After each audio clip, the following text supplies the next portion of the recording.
What's the meaning of life? This question is a question many people ask, right? What is the meaning of this life?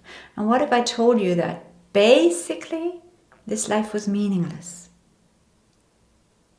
This life in itself does not have meaning. And this is what we can also read in A Course in Miracles. And first of all, it may feel very depressing to think of life as meaningless. But when we investigate that thought further, we see why this is actually true. Life itself is life. It is. It's isness. It's beingness, right? So the meaning of it comes from where? Now, when you look at your life, and this is very important, you can either have the feeling my life is meaningless, or my life is kind of meaningful, or my life is extremely meaningful, right?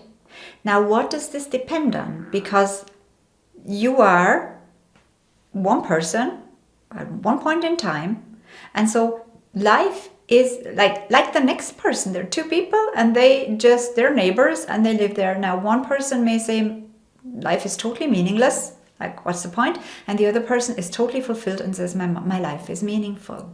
So they live this at the same time, the same circumstances, and so on. So the same life, let's say. So what's the difference? The difference is the interpretation, the giving of meaning to their life.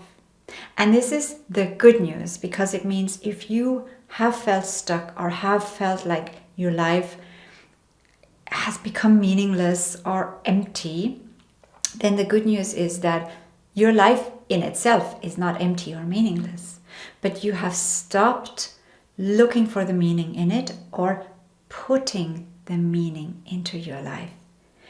Because meaning is created. It's an active process.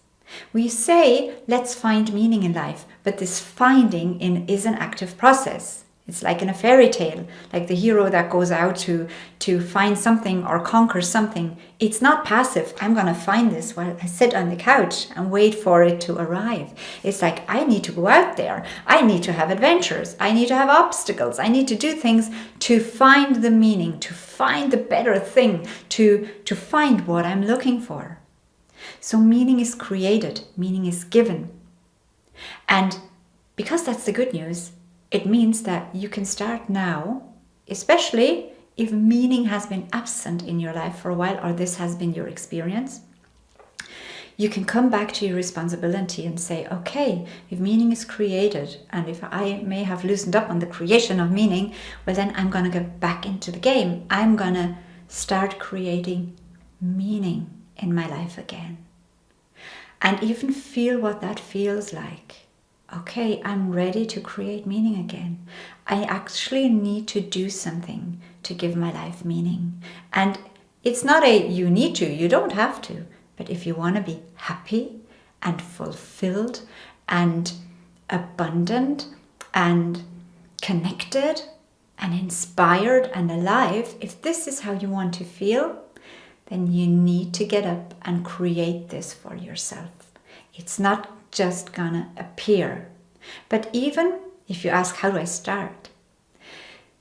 Even the pure intention, even by you saying, yes, I'm ready, and yes, this is what I want, and I'm willing to go after it, that's the first step. That's already going to change your state of being, your point of attraction.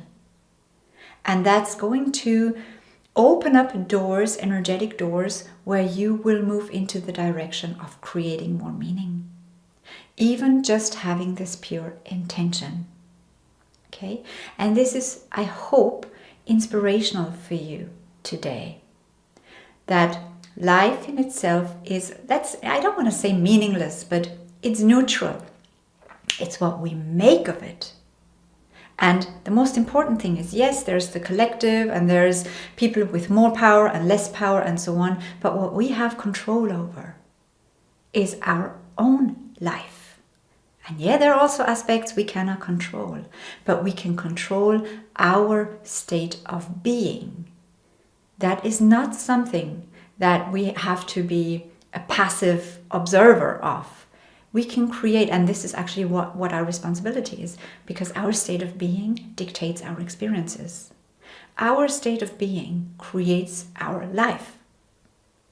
Our vibration, our frequency is then reflected back by the outside world, by our experiences, by our relationships, by everything.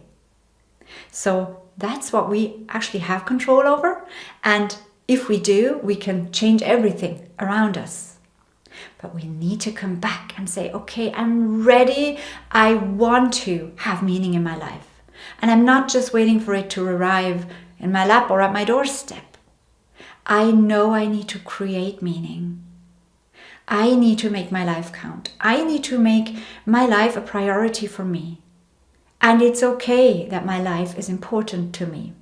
Now, none of you who are listening to me, none of you want to just live your lives for yourselves. Like create the happiness and the joy and the abundance for yourself and then shut out the world.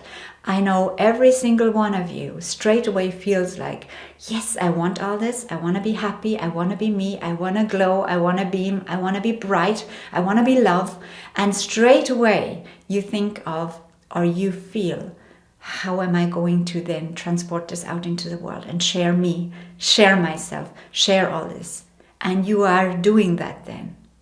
Because the creation of happiness and meaning and a beautiful life always, for souls like you, always spills into the lives of the others around you and of the collective energy field.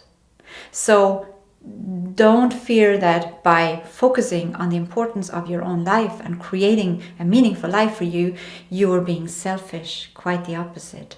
By you shining bright and becoming big and tall, you are able to be a beacon of light and share what you have to offer, your love, your warmth, your compassion, your wisdom with other people, more than sitting on the couch waiting for meaning to arrive, right? So it's okay to have your life as a project.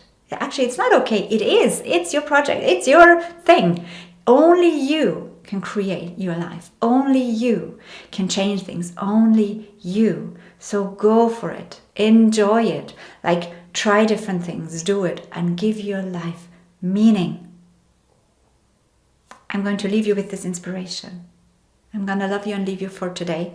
And we'll talk again next time, if you want to.